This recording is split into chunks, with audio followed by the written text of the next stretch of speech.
शिव शंकराय नीलकंठ पर्वत गढ़वाल की रानी के नाम से फेमस हिमालय की एक दिव्य पीर।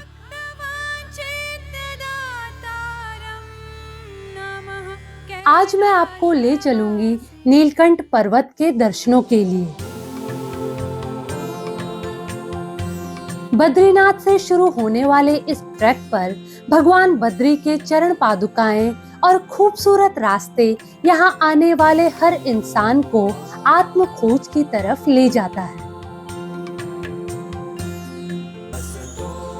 नर नारायण पर्वत के दर्शनों और नीलकंठ से निकलते ऋषिगंगा व सैकड़ों धाराओं ने जहां मुझे एक आध्यात्मिक भाव में भर दिया, वहीं ट्रैक की गुफाओं में रहने वाले कई योगियों और देश विदेश से आए भक्तों ने मुझे पहचान मेरी ट्रैकिंग वीडियोस देखने का अपना अनोखा एक्सपीरियंस शेयर कर मेरी इस यात्रा को और खास बना दिया।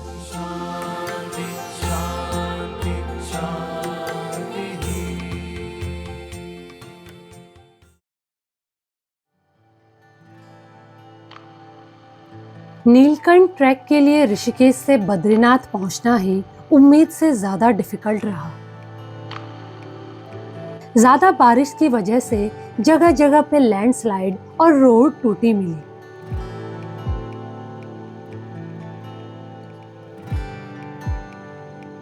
घंटों इंतजार के बाद फाइनली एक बार फिर मैं पहुंच चुकी थी बद्रीनाथ धाम।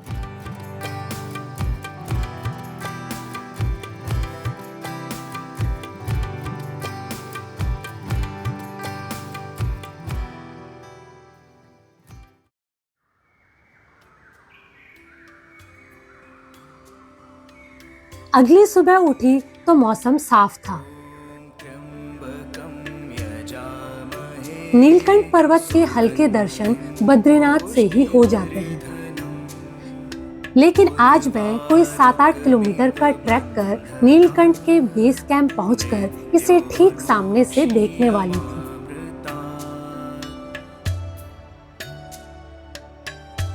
सुबह के खूबसूरत लम्हों में नीलकंठ पर्वत सूरज की पहली किरणों से जग उठता है। सुबह की धूप की लालिमा बर्फ से ढके नीलकंठ पर्वत के शिखरों को ऐसे रोशन करते दिखती है जैसे किसी ने तिलक लगा दिया हो।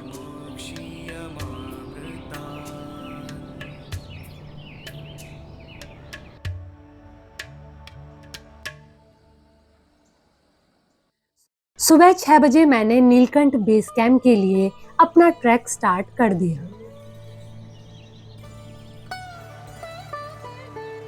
कोई आधा किलोमीटर के ट्रैक के बाद मैं बद्रीनाथ धाम के पास पहुंच गई।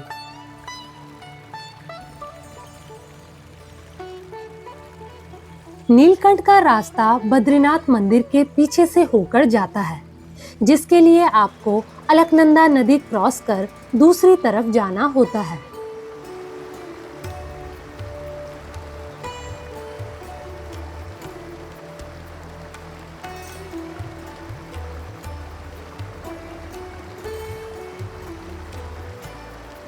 सुबह के अभी 7 बज रहे हैं और मैंने नीलकंठ के लिए अपना ट्रैक शुरू कर दिया है, तो चलिए चलते हैं।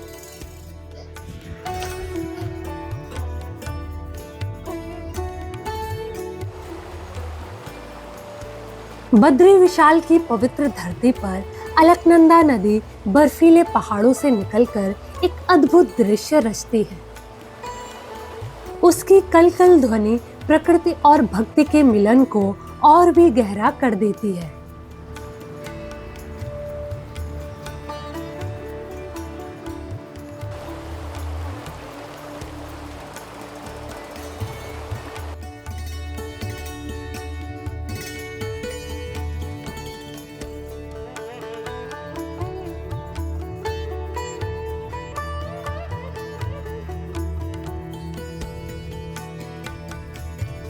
बद्रीनाथ मंदिर से थोड़ा ऊपर की तरफ आ गई हूँ मैं, और यहाँ से हमारा पहला स्टॉप रहेगा चरण पादुका।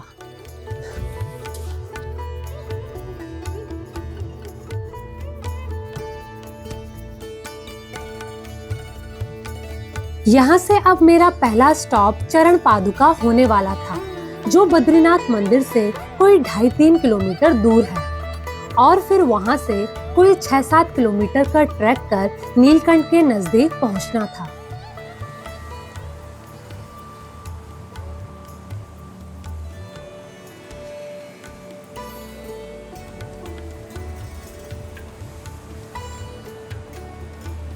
बद्रीनाथ मंदिर से आगे आधा 1 किलोमीटर का ट्रैक खड़ी चढ़ाई का है।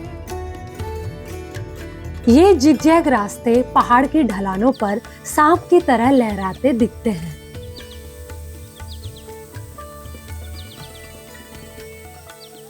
इस चढ़ाई को पार कर आप एक पहाड़ी के टॉप पर पहुंच जाते हैं। इस टॉप से आप नीचे पूरा बद्रीनाथ एरिया देख सकते हैं।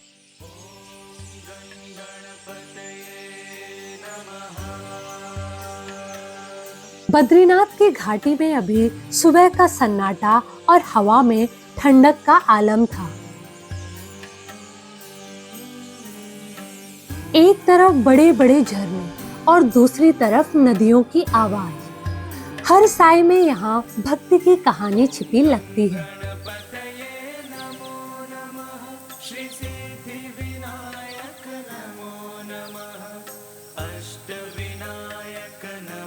बद्रीनाथ के इस खूबसूरत व्यू पॉइंट पर 10 मिनट के ब्रेक के बाद एक बार फिर मैंने आगे की यात्रा शुरू कर दी। आगे का रास्ता अब एक बुग्याल जैसी जगह से होकर जा रहा था, जिसमें हल्की चढ़ाई थी।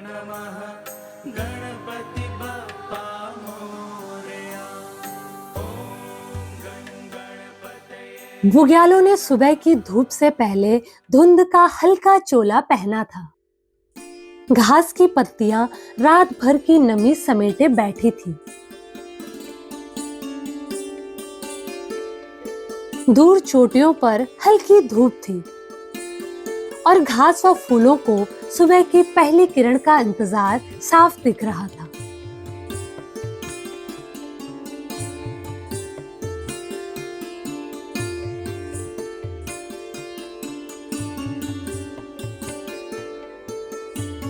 आगे चलते हुए आप ट्रैक के ज्यादातर पॉइंट से नीलकंठ पर्वत देख सकते हैं। जो जो धूप तेज होती है, नीलकंठ अपने अलग रंग में नजर आता है। नीलकंठ की ये चमक कुछ ही क्षण रहती है, मगर उसे देखना हर साधक और यात्री के लिए एक अलौकिक अनुभव बन जाता है।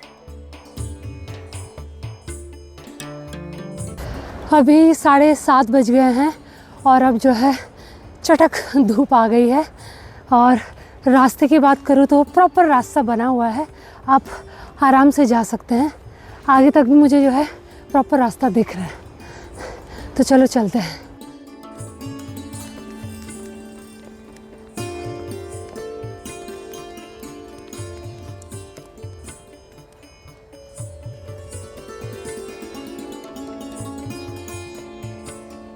नीलकंठ बेस कैंप की इस यात्रा में बद्रीनाथ से 1.5-2 किलोमीटर ऊपर एक कुटिया से मुझे अपना नाम सुनाई दिया, और ये थे सुभाष गिरी महाराज जी, जिन्होंने मुझे पहचान लिया था और मुझे चाय के लिए आमंत्रण दिया।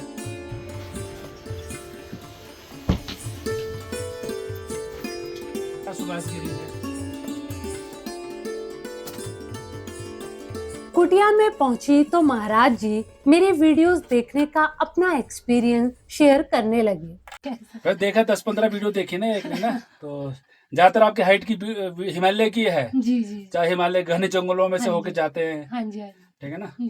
जी, तो सब हाँ, यहाँ माड़ा में मिले थे। वाणा हाँ, एक औरत थे ना, कोई बुन हाँ हाँ, बोला आपके बाल बड़े लंबे लंबे, द्रौपदी जैसे बाल है लंबे लंबे। कटवाना कभी है मेरे ख्याल रोजगार कभी है। तो और आदि क्लास का भी बनाया आपने, आदि हाँ क्लास का। महाराज जी ने बताया कि वो 25 सालों से यहाँ रह रहे हैं और सर्दियों में जब हरिद्वार जाते हैं तो बड़े टीवी पर बड़ी खुशी से मेरे वीडियोस देखते हैं। तो हरिद्वार में हमारा बड़ा टीवी 32 इंच का ना। अच्छा। तो आप फ्री रहते हैं अब ना। थे आप मेरे ख्याल वहाँ तपोवन ना।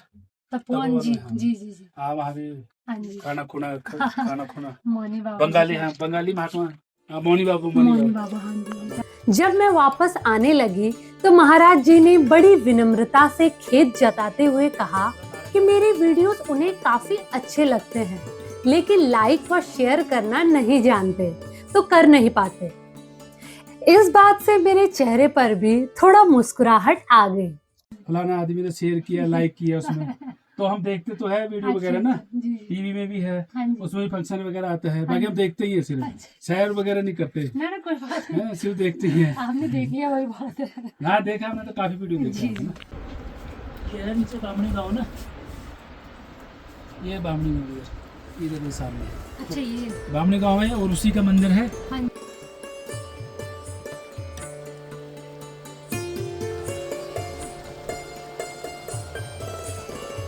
धूप अब तेज हो चुकी थी।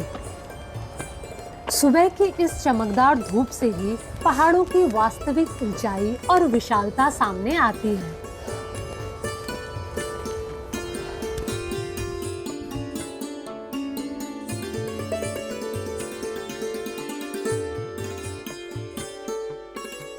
सुबह के कोई 8 बजे के आसपास अब मैं अपने पहले स्टॉप चरण पादुका पहुंच चुकी थी।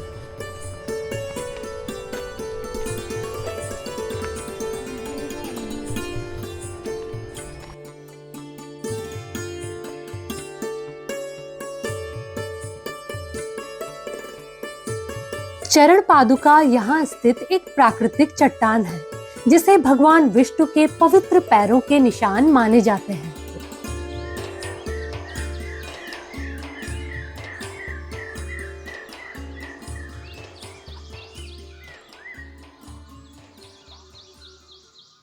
पहुंच गई हूँ मैं इस पवित्र स्थान पर, जिसे कहते हैं चरण पादुका।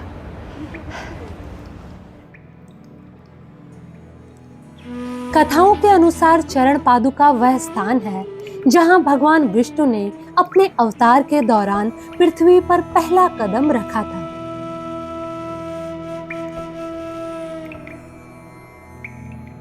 श्रीमद् भागवत महापुराण के अनुसार भगवान कृष्ण ने उद्धव को बुरी आदतों से बचने के लिए बद्रीनाथ और फिर चरण पादुका जाने का निर्देश दिया था।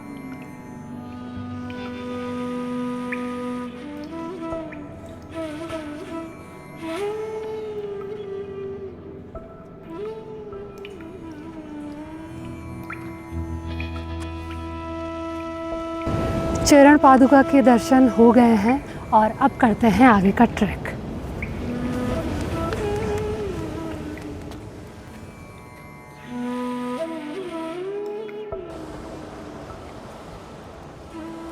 चरण पादुका से आगे जाते ही अब दोनों तरफ बड़े बड़े पहाड़ मिलने लगते हैं और आपको एक वैली के बीच ट्रैक करने का एक्सपीरियंस मिलता है।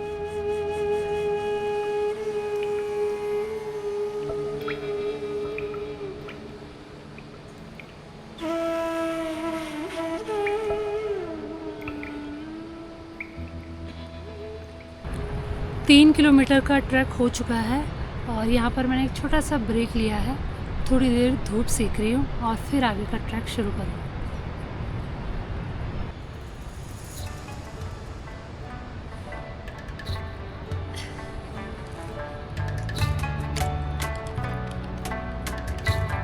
चरण पादुका से कोई आधा किलोमीटर बाद अब शुरू होता है इस ट्रैक का अब तक का सबसे खूबसूरत पार्ट। पहाड़ों से घिरा रास्ता, हरी घास से सजे पहाड़ और पहाड़ के एक तरफ से नीचे गिरते पानी के कई छोटे बड़े झरने। दूर से देखने पर ये चांदी की तरह चमकते हैं।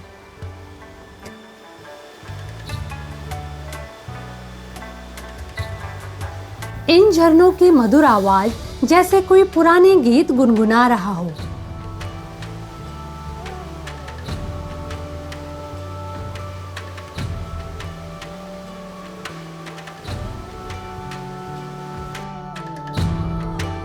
अब धूप तेज हो गई थी तो थोड़ा गर्मी लगने लगी थी। क्लियर मौसम में धूप हाई एल्टीट्यूड पर एक डिफिकल्ट चैलेंज लेकर आती है। खुशकिस्मती से इस गर्मी का समाधान भी इन्हीं पहाड़ों में मिल जाता है, और वो है ऊपर ग्लेशियर से आता ठंडा ठंडा बर्फीला पानी।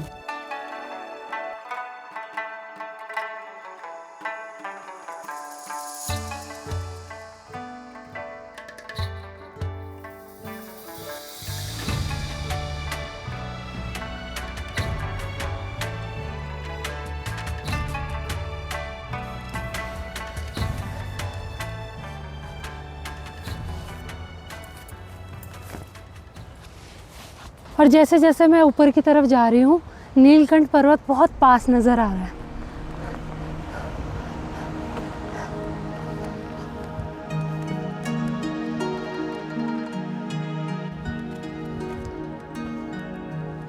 एक छोटी पहाड़ी को और पार कर अब थोड़ी ही दूर कुछ कुटियाएं बनी दिखी, जहां मुझे एक छोटा सा सरप्राइज मिला।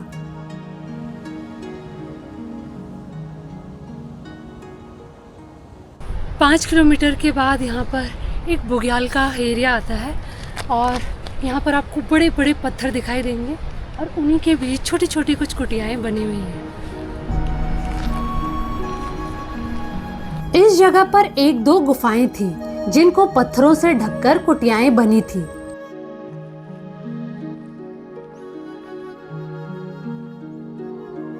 मैं यहाँ से चुपचाप आगे बढ़ रही थी कि मुझे मेरा नाम सुनाई दिया। मुड़कर कुटिया की तरफ देखा तो यह आवाज एक योगी लगा रहे थे, जिनका नाम था योगी सुंदरानंद। मैं थोड़ा देर वहीं पर बैठ गई। और स्पेशली मैं इधर बैठा था। योगी जी ने बताया कि वे पिछले काफी टाइम से मेरे ट्रैकिंग वीडियोस देख रहे हैं, और अभी मेरे जूड़े की वजह से उन्होंने दूर से ही मुझे पहचान लिया था। और फिर इनको तो तुरंत ख्याल आया कि ये कंचन नहीं लग रही है। ज्यादातर लोग बालों से कटाते। वैसे भी ये अच्छा होता है ना, योगियों की भी ये जटाएं होती हैं। हालांकि मैंने जटाएं नहीं बनाई है, लेकिन योगी सुंदरानंद जी सर्दियों के कुछ महीने छोड़ बाकी साल यहीं पर रहते हैं। उन्होंने बताया कि यहाँ पर मोबाइल के सिग्नल नहीं आते, तो वो थोड़ा दूर एक पहाड़ी पर जाते हैं, जहाँ बद्रीनाथ के कुछ नेटवर्क्स आते हैं, और वहाँ से वीडियोस डाउनलोड कर कुटिया में आराम से देखते हैं। यह सब सुनकर मैं थोड़ा निशब्द जरूर हो गई। तो पहली वीडियो मैंने इनकी देखी थी, परासर लेक की। हाँ जी, हिमाचल की। हाँ, तो उस पे आपने बहुत से एक्सप्लेन किया। हाँ इसके जी, बाद मैंने रिसर्च, तेरा उद्गम है नीलकंठ, जहाँ पर शिव समाधिस्थ हुए। तेरा उद्गम है नीलकंठ, जहाँ पर शिव। योगी जी ने बताया कि 2-3 महीने पहले ही उन्होंने मेरे एक वीडियो पर कमेंट कर मुझे नीलकंठ ट्रैक करने के लिए बोला था, और आज मैं इसी ट्रैक पर थी। अच्छा।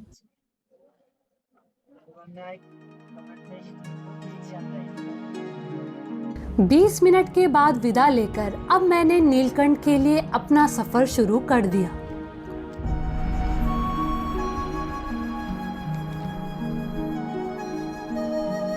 यहाँ से आगे चलते अब आप दोनों साइड नर व नारायण पर्वतों के दर्शन भी कर सकते हैं।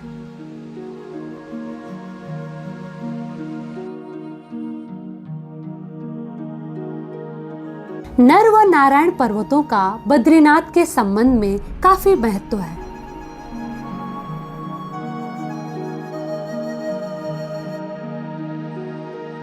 मान्यता है कि भगवान विष्णु के अवतार नर और नारायण ने यहाँ तपस्या की थी, जिसके कारण यह स्थान अत्यंत पवित्र माना जाता है। बद्रीनाथ धाम इन्हीं नर व नारायण पर्वतों के बीच बसा हुआ है।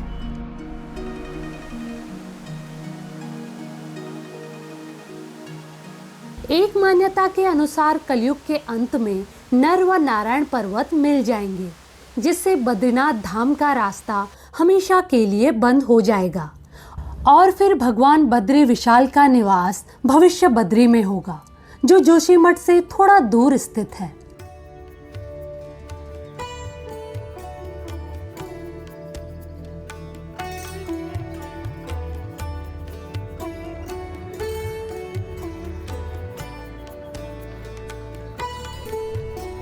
कुटिया से थोड़ा आगे अब एक बार फिर खड़ी चढ़ाई शुरू हो गई। हालांकि ये चढ़ाई केवल आधा 1 किलोमीटर की थी।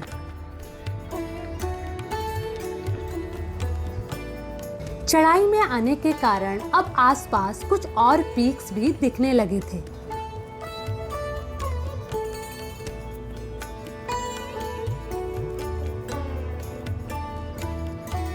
खड़ी चढ़ाई को पार कर मैं एक पत्थर पर रेस्ट के लिए बैठ गई।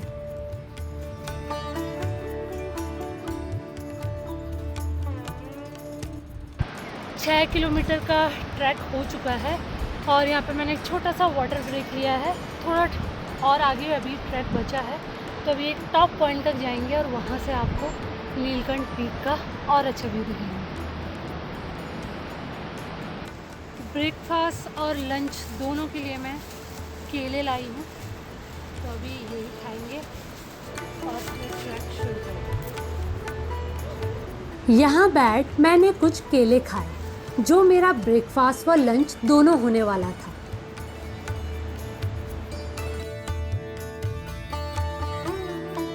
यहाँ से अब रास्ता एक नदी के किनारे से होकर जा रहा था और ये नदी थी ऋषिगंगा, जो नीलकंठ से बहकर आती है।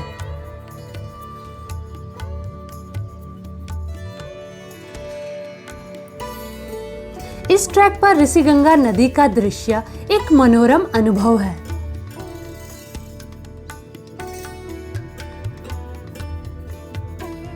घने जंगलों और पहाड़ियों के बीच बहती ये नदी पहले अलकनंदा और फिर गंगा नदी में मिल जाती है।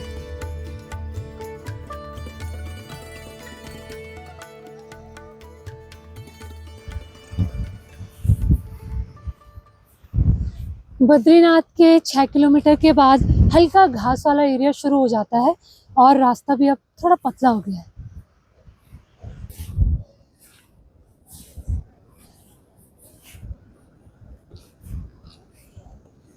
इस ट्रैक पर थोड़ा ऊपर की तरफ आने पर बहुत आपको बेर की झाड़ियां देखने को मिल जाती हैं और यही वजह है कि यहाँ अक्सर भालू देखे जाते हैं।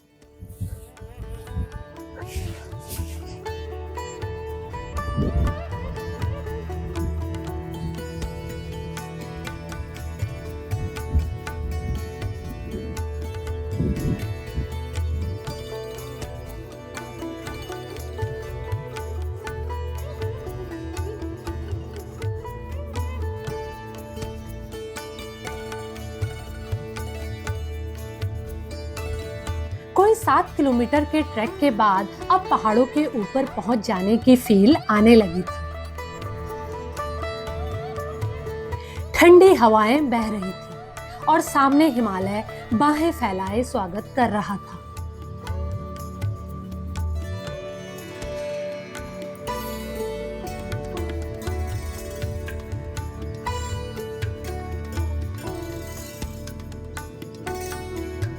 यहाँ से कोई आधा किलोमीटर के और ट्रैक के बाद अब वो पल दिखने लगते हैं जिनके लिए आप यह ट्रैक करते हैं।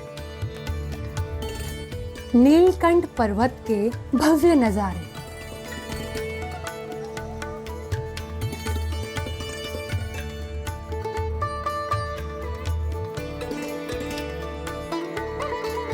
ठीक आगे नीलकंठ शिखर आकाश को छूता हुआ दिखाई देता है, जैसे प्रकृति का एक विशालकाय रक्षक।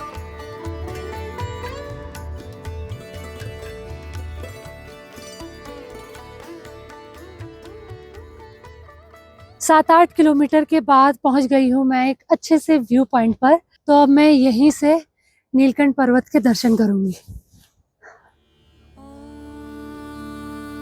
बेस कैंप अब बस 1-2 किलोमीटर ही दूर था, लेकिन बादलों की वजह से मैंने यहीं बैठ नीलकंठ पर्वत के दर्शनों का डिसाइड किया।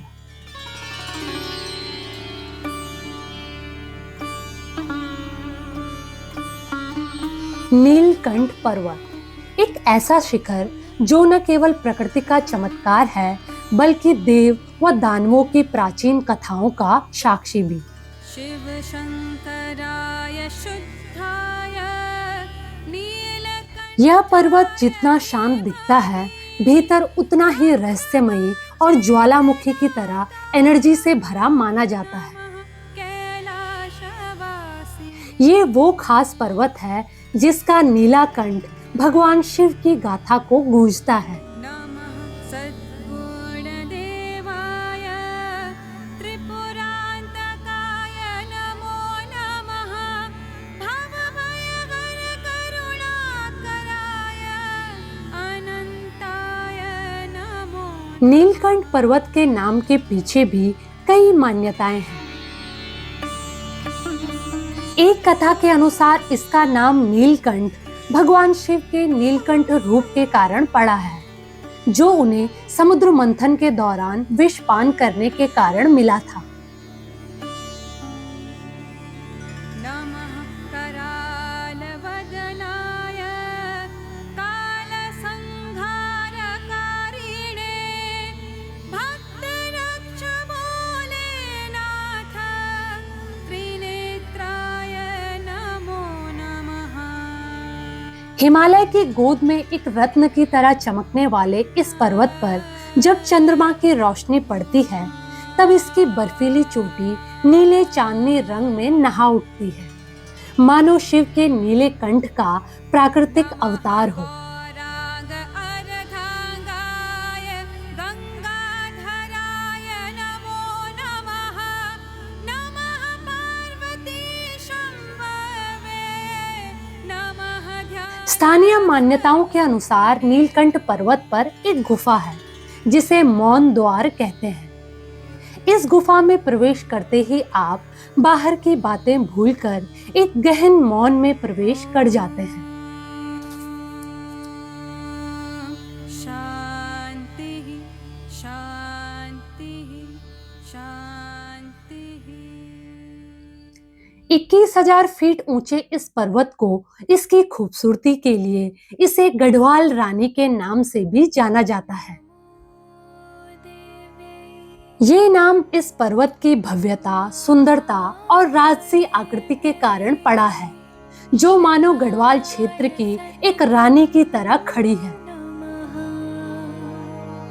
यहाँ से आगे अब ग्लेशियर का एरिया शुरू हो जाता है और बादल फटने से जो बड़े बड़े पत्थर आते हैं उन्हें आप यहाँ से देख सकते हैं।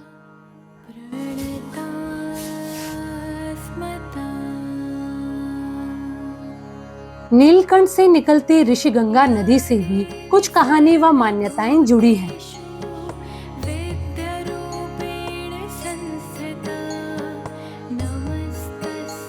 मान्यता है कि ऋषिगंगा नदी का जल भगवान शिव के नीलकंठ होने के बाद प्रवाहित हुआ था, जब उन्होंने समुद्र मंथन का विष पिया था।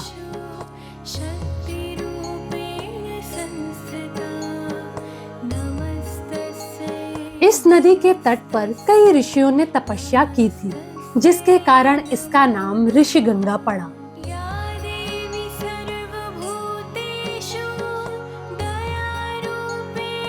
मेरे पीछे जो आप एक पर्वत देख रहे हैं, ये है नर पर्वत।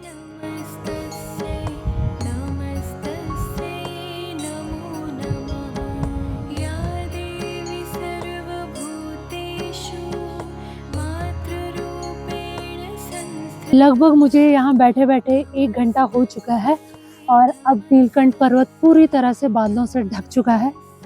तो अब मैं वापसी करूँगी बद्रीनाथ के लिए, जो कि लगभग 7 किलोमीटर का ट्रैक होने वाला है।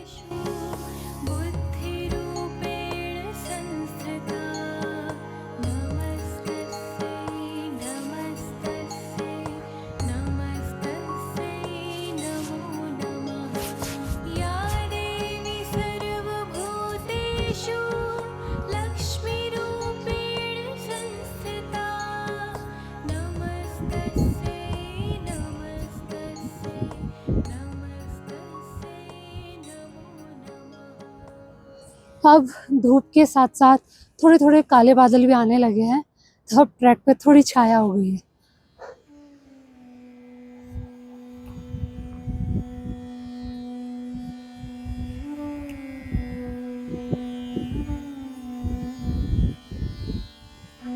यहाँ से अब बद्रीनाथ का एक छोटा हिस्सा दिखने लगा।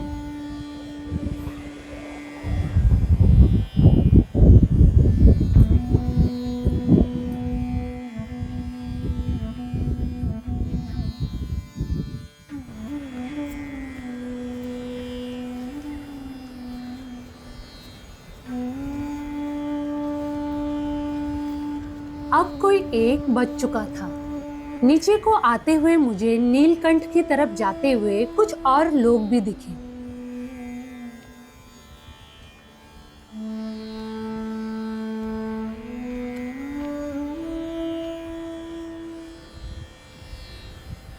डेढ़ घंटे में एक बार फिर मैं चरण पादुका के पास पहुंच गई।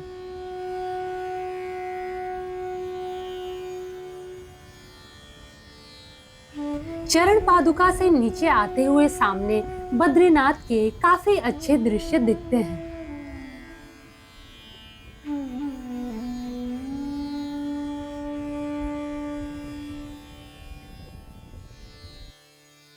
दिन में 2 बजे अब मैं बद्रीनाथ मंदिर वापस पहुंच गई।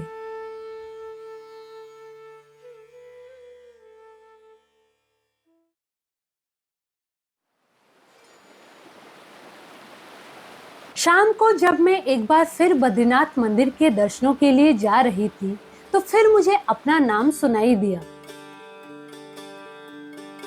यूएस से आई एक फैमिली ने मुझे पहचान लिया, जो कि मेरे कुछ पुराने वीडियोस देखकर धामों के दर्शनों के लिए आए थे।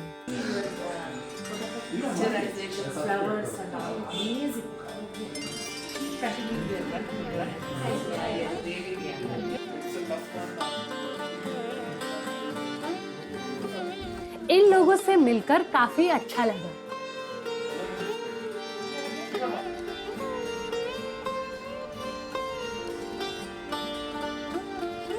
दर्शनों से लौटते वक्त बद्रीनाथ मार्केट के पास कुछ और व्यूअर्स मिले, जो गाजियाबाद से बद्री विशाल के दर्शनों के लिए आए थे।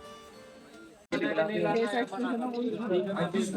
हमें उम्मीद नहीं थी कि यहाँ मिल जाओगे, और वो भी अचानक से। मैंने कहा अभी आते हाँ बिल्कुल। मैं ना गाजियाबाद करेंगे, क्योंकि जो वीडियो आती है ना वो बहुत बढ़िया वीडियो आती है, और हमने उसको इतनी बार देखा कि व्यूज मैंने इतने बढ़ाए हैं। आप बद्रीनाथ कितनी बार आए? हाँ, मैं तो 5 बार आ चुकी हूँ। अच्छा।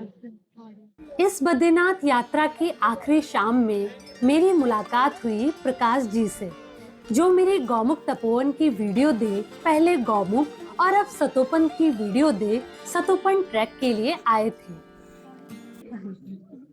आप मेरे से छोटे हैं और मैं जैसे लड़की जैसे रहता हूँ। ये इतना ऊपर जाते कहाँ जाना देते? और मैं आंध्र प्रदेश से हूँ। मैं आपका वीडियो देखने के बाद ये गौमुख गया। अच्छा। गौमुख जाके स्नान भी किया है। अच्छा। इतना घूमता हूँ, आपको वीडियो देख के है। क्या बात है? हाँ, उनका नाम, उनका यूट्यूब देखो। और बाप रे, सुंदर हिंदी बोलते हैं, हंसते हैं। कितना थकान है। और ये अभी सतोपन में देखा।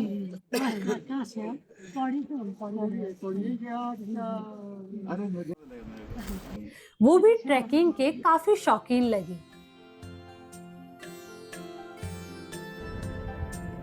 नीलकंठ ट्रैक कर मन को काफी शांति मिली।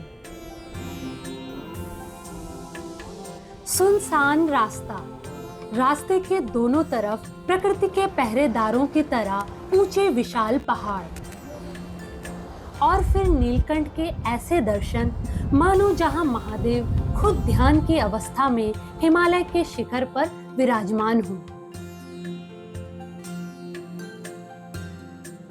नर नारायण की इस पावन भूमि में मानो हर क्षण आप बद्री विशाल की डिवाइन प्रेजेंस में।